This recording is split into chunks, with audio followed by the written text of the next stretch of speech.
আমি যদি একটা শিশুকে মিড ডে মিল দেই, আমি এটা কেবলমাত্র বিনিয়োগ হিসাবে আমি এটা দেখা উচিত, এটা ব্যয় হিসাবে দেখবো না। জলবায়ু এটা একটা এটার যে নেতিবাচক অভিঘাত, এটা একটা ক্যান্সারের মতো। কয়েকটি বিষয় আমি অর্থনীতি ছাত্র হিসেবে এইভাবে দেখি। আমরা যখন শ্রমিকদের জন্য রেশনিং এর দাবি করি, আমরা যখন শিশুদের জন্য মধ্যাহ্ন ভোজের যাতে মিড ডে মিল যাতে হয় সেটা যখন দাবি করি, আমার মনে হয় যে এটাকে একটা ব্যয় হিসেবে না দেখে আমরা এইভাবেও দেখতে পারি, একটা শ্রমিককে যদি আমি রেশনিং দেই, তার যে উৎপাদনশীলতা তার ফলে বাড়ে, এটা আমার দেশের প্রতিযোগিতা সক্ষমতা বাড়ায় এবং সেটা আমার দেশের সামষ্টিক অর্থনীতিতে এটার ইতিবাচক একটা ভূমিকা আছে। সুতরাং এটা একটা বিনিয়োগ হিসেবে আমাকে দেখতে হবে। আমি যদি একটা শিশুকে মিড ডে মিল দেই, আমি এটা কেবলমাত্র বিনিয়োগ হিসাবে আমি এটা দেখা উচিত, এটা ব্যয় হিসাবে দেখবো না।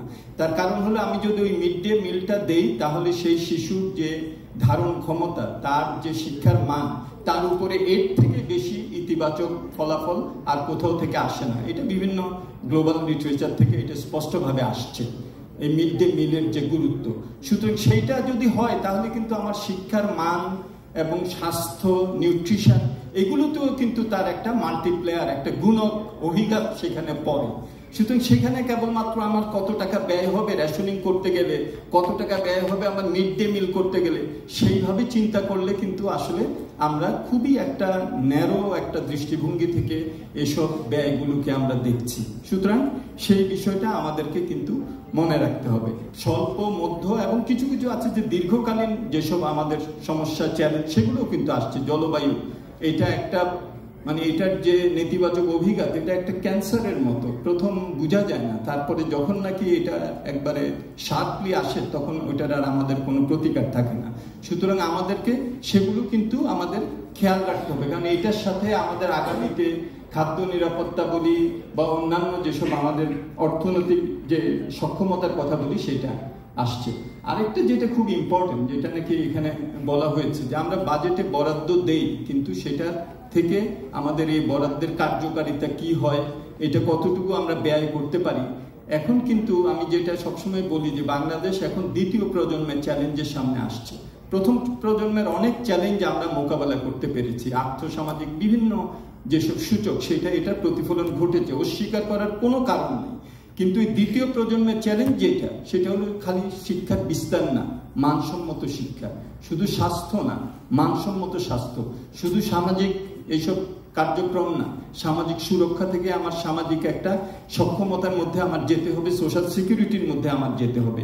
এই যে আমাদের দ্বিতীয় প্রজন্মের যেসব চ্যালেঞ্জ, এটার সাথে আমাদের সমান্তরালভাবে আমাদের প্রাতিষ্ঠানিক সক্ষমতাগুলি যদি আমরা না বাড়াতে পারি, তাহলে কিন্তু আমরা আমাদের এই গুড ভ্যালু ফর মানিও আমরা এনশিওর করতে পারবো না।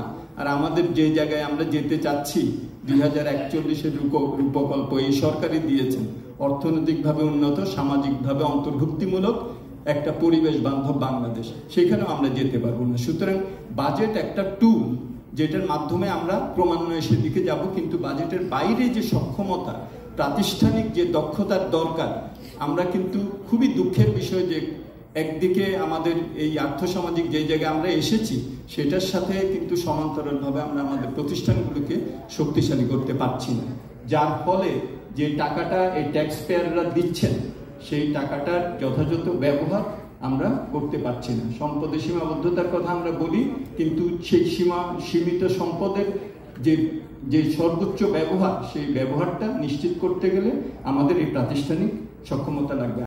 সংবাদ, ফিচার ও অনুষ্ঠানের জন্য ভিজিট করুন সংবাদ প্রকাশের ওয়েবসাইট এবং যুক্ত থাকুন ফেসবুক পেজ ও ইউটিউব চ্যানেলের সঙ্গে।